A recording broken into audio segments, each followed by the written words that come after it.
जनपदों में से एक है और उसकी एक सांस्कृतिक, ऐतिहासिक और विशेष रूप से शिक्षा के क्षेत्र में जो उपलब्धि है वो अत्यंत प्रतिष्ठित और सराहनीय है। और मुझे यहाँ पर आने का मौका मिला तो निश्चित रूप से मैं जो उत्तर प्रदेश सरकार की और केंद्र सरकार की महत्वपूर्ण योजनाएं हैं उनको यथार्थ के धरातल पर लाकर क्रियान्वित करने का प्रयास करूँगा।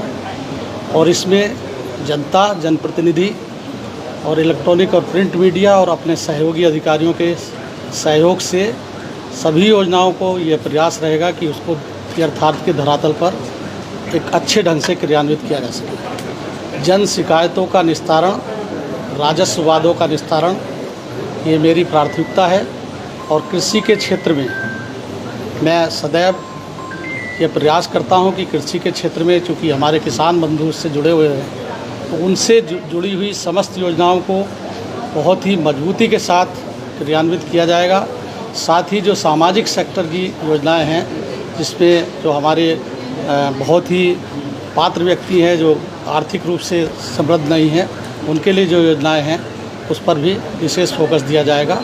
और जनता के लिए मैं हर समय उपलब्ध रहूँगा, ये मेरी बात है। सर, एक समस्या थी जो है कि जो लोग अधिकारी जो है अपना COG नंबर अपने पास नहीं रखते, क्या आगे आपके इसमें देखा जा सकता है कि अधिकारी जो है COG नंबर खुद उठाएंगे और जो है जनता की समस्याओं का हल करेंगे? निश्चित रूप से COG नंबर इसीलिए दिया जाता है कि वो पीड़ित व्यक्ति कोई अगर उस पर कॉल करता है तो उसको उठाया जाए और उसको समयबद्ध तरीके से उसको सुनकर निस्तारित किया जाए। लेकिन कभी कभी ऐसा होता है कि किसी राजस्व के कार्य में, न्यायालय में व्यस्त है या कहीं मीटिंग में व्यस्त है, तो ऐसी स्थिति में वो मोबाइल फ़ोन साइलेंट मोड पे रहता है या किसी को दिया जाता है। लेकिन मेरा सभी अधिकारियों को निर्देशित मेरे स्तर पर रहेगा कि जो शासन की प्राथमिकता है कि COG को उठाएं और उसको रेस्पॉन्ड करें प्रॉपरली। जौनपुर में भू विवाद बहुत ज़्यादा है, तो भू माफियाओं को लेकर क्या रहेगा? भू माफियाओं के प्रति सरकार बहुत ही संवेदनशील है और सजगता से, दृढ़ता के साथ कार्रवाई करने के लिए प्रतिबद्ध है। और मैं अन्य जनपदों में जहां पर भी रहा हूं, भूमाफियाओं के खिलाफ शासन के निर्देशों पर बहुत अच्छी कार्रवाई की है और उसको यहां बताना उचित नहीं है, आप सब जानते हैं। तो जो भी भूमाफिया होगा, यदि वह चिन्हित होगा तो उस पर दृढ़ से दृढ़ कार्रवाई की जाएगी, कठोर से कठोर। प्रमुख प्रायोरिटी आपकी क्या होगी जनपद के लिए? मैंने जैसा पहले बताया, सबसे पहले जन शिकायतों का निस्तारण, किसानों की समस्याओं का निस्तारण, राजस्व वादों का निस्तारण और सोशल सेक्टर की जितनी योजनाएं हैं, पेंशन इत्यादि, जिसमें हमारे गरीब और पिछड़े वर्ग के लोग जो आर्थिक रूप से समृद्ध नहीं है उनके लिए योजनाएं हैं, उस पर विशेष। मैं रहने वाला हूं जनपद बिजनौर का, जो विदुर की जन्मभूमि है, महात्मा विदुर की, और इसलिए हमारा जो विचार है वो हमेशा संवेदनशील और सांस्कृतिक विरासत को लेकर आगे काम करने का है और बहुत ही संवेदनशीलता के साथ ठंडे दिमाग से काम करने के लिए प्रतिबद्धता हम जाएंगे। कौन से बैच के अधिकारियों किन किन जिलों में रहना? मैं स्टेट सिविल सर्विस से 97 बैच का हूँ और फिर IAS में 2012 बैच मिला है। बहुत महत्वपूर्ण जनपदों में मैं रह चुका हूँ, PCS की, जैसे हरिद्वार, मुरादाबाद, सहारनपुर, मेरठ, गाजियाबाद, अलीगढ़ और इलाहाबाद, गोरखपुर।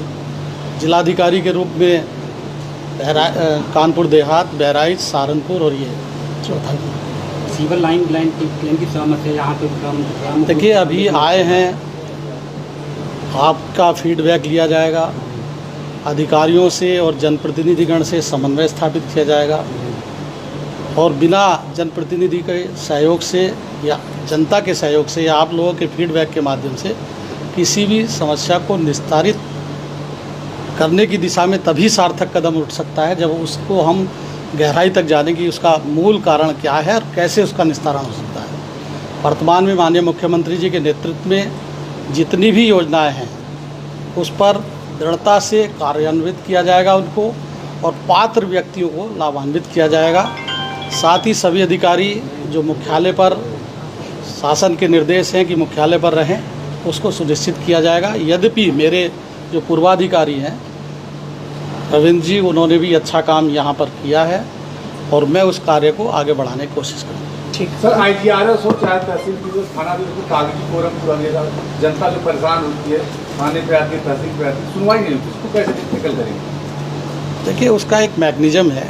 पहले शिकायतों को पंजीकृत करना, पंजीकृत करके उन शिकायतों को जो सक्षम अधिकारी है उसके वहाँ पर भेजना और उसके माध्यम से गुणवत्तापरक निस्तारण होना, और फिर हम उसको रैंडम चेक भी कराएंगे और सीधे जिसकी शिकायत है उसके लिए एक नेटवर्क बना के, कंट्रोल रूम बनाकर उससे बातचीत करके उसकी शिकायतों के संतुष्टिकरण का एक पैमाना निर्धारित करेंगे।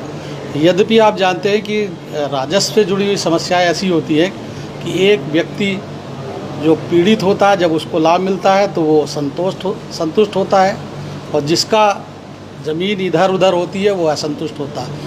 लेकिन हमारा जो दायित्व रहेगा कि जो उचित है उसको न्याय मिले।